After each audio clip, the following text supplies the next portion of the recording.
Hi,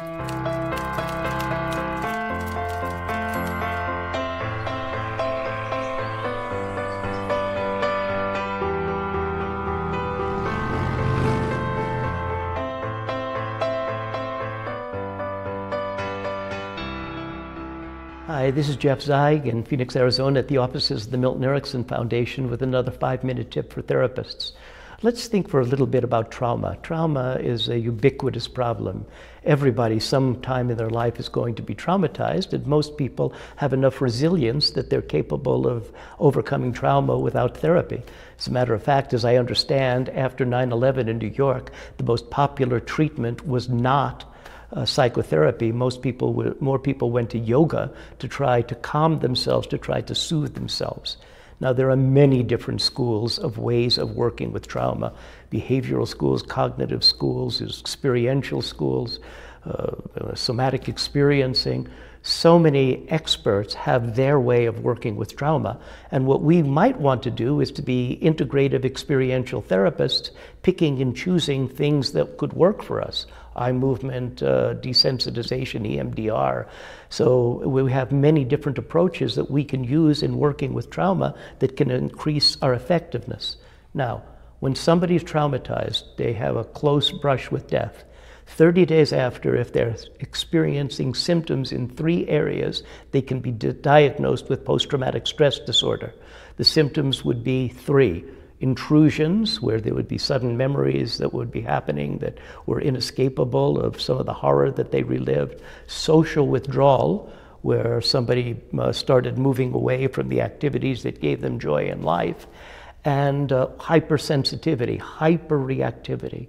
Now, one of the things that practically all schools of therapy would do is that an initial session informs somebody that their reaction is a normal reaction to an abnormal event.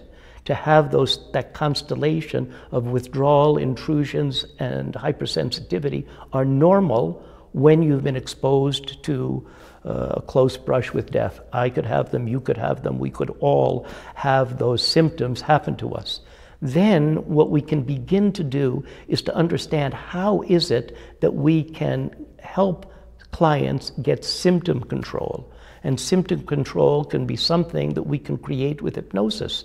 Every hypnotic phenomena can be utilized. Put the person into a trance, find out what hypnotic phenomena the person could do best, and use that hypnotic phenomena to help the person to get control of symptoms.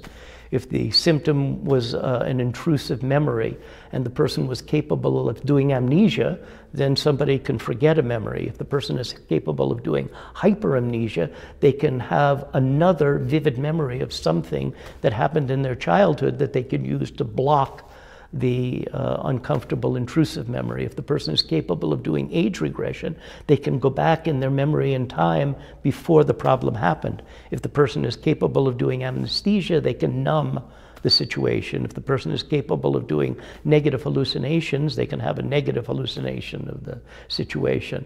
So those of you who understand hypnosis understand that depending on the expert and how the expert categorizes it, there could be 12 different hypnotic phenomena. Basically, these hypnotic phenomena have to do with the plasticity of perception and sensation. We are not as locked into reality as we may think, and hypnosis becomes an avenue where people learn that they can be plastic in memory function, they can be plastic in their dissociative ability, they can be plastic in their perception, they can be plastic in the way in which they experience time. If somebody is good at time distortion, they can make pleasant things elongated, they can make unpleasant things shortened. We all have experience with time distortion. If you're waiting for a bus on a rainy day, it can seem like quite a long time for that bus to traverse one city block. So we all have experience with time distortion, and hypnosis, what we do is we take these phenomena of everyday life, we distill them, and we can use those as resources. Once we can help people to get symptom control, we can help them to understand meaning. How can they create meaning out of the tragedy that has befallen them? How can they use their tragedy as a stepping stone to helping other people, for example? How can they use that as a stepping stone to knowing that they can deal adequately with any adversity? So the stages of working with trauma are to help people to normalize, to get symptom control, and to create meaning. You can look into the work, for example, of Don Meichenbaum in cognitive behavior therapy at the Melissa Institute, and you could learn more about his approach, Peter Levine, somatic experiencing, Bessel van der Kolk, and learn about their approaches, Francine Shapiro, EMDR, and arm yourself to be better able to help people who are suffering the residuals of trauma. This is Jeff Zeig, Phoenix, Arizona, and thank you so much.